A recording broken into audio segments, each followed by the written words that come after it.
अदालतें क्या इस पर कर रही हैं, क्या सोच रही हैं, अब तक क्या क्या हुआ है, इसके लिए सीधे प्रभाकर मिश्रा का रुख कर लेते हैं। प्रभाकर, मैं आपके पास आ रही हूं। अदालतों में कब कब ये मामला गया है, अब तक क्या क्या हुआ है, अदालतों का रुख क्या रहा है जनसंख्या नियंत्रण को लेकर?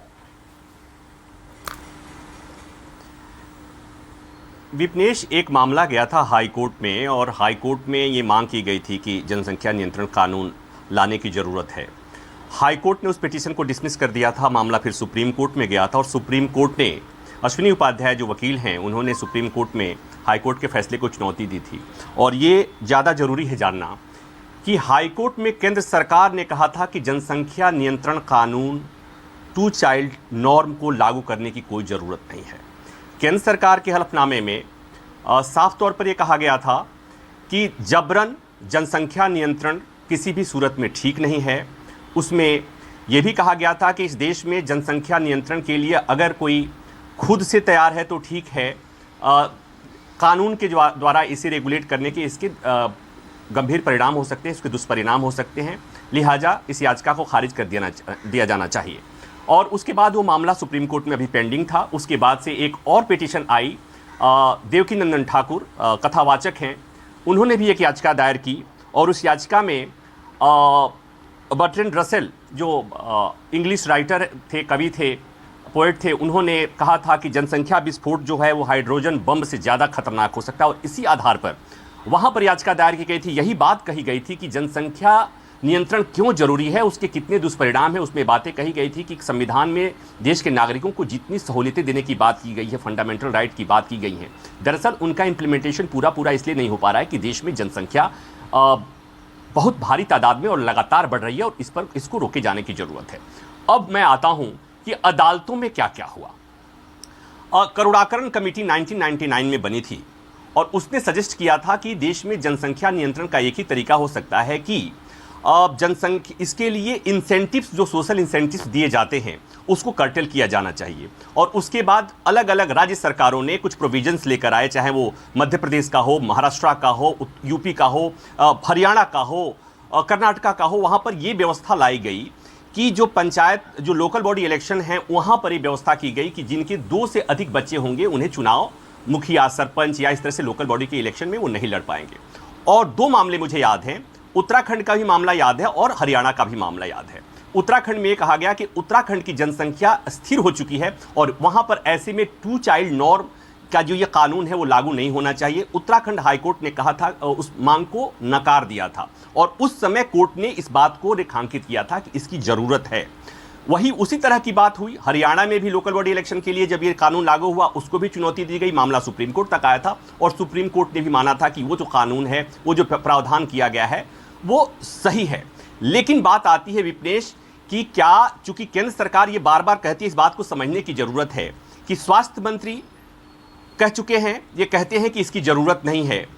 सुप्रीम कोर्ट में केंद्र सरकार की तरफ से हलफनामा दे करके कह दिया गया जरूरत नहीं है, लेकिन कोर्ट के बाहर इस तरह की बार बार बातें होती हैं।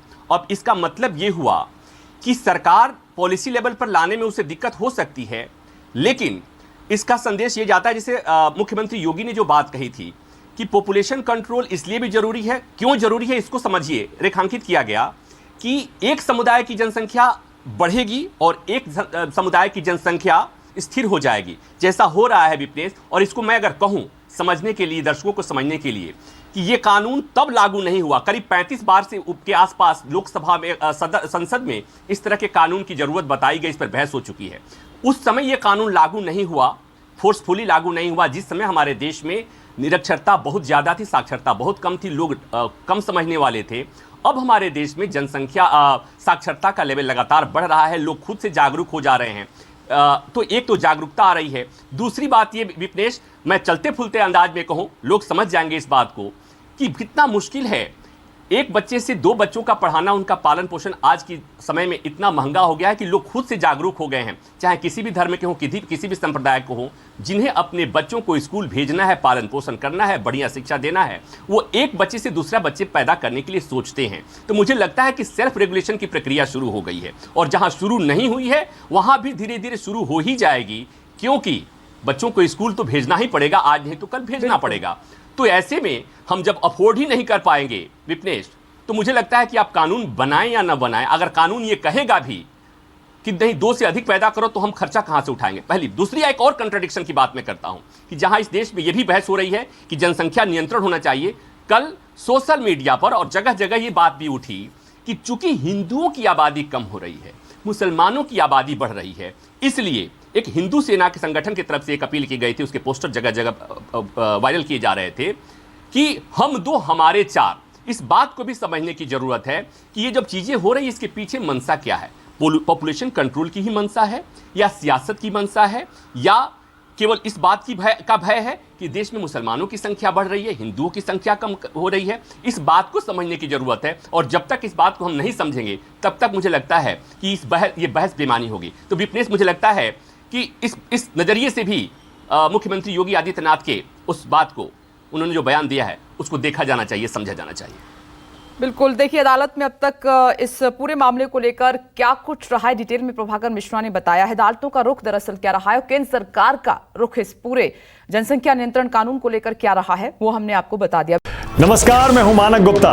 अगर आपको हमारा ये वीडियो पसंद आया हो तो इसे लाइक और शेयर जरूर करें, और हाँ, हमें सब्सक्राइब और फॉलो करना ना भूलें, ताकि आप देश और दुनिया की कोई खबर मिस ना करें। तो जुड़े रहिए हमारे साथ और देखते रहिए न्यूज़ 24।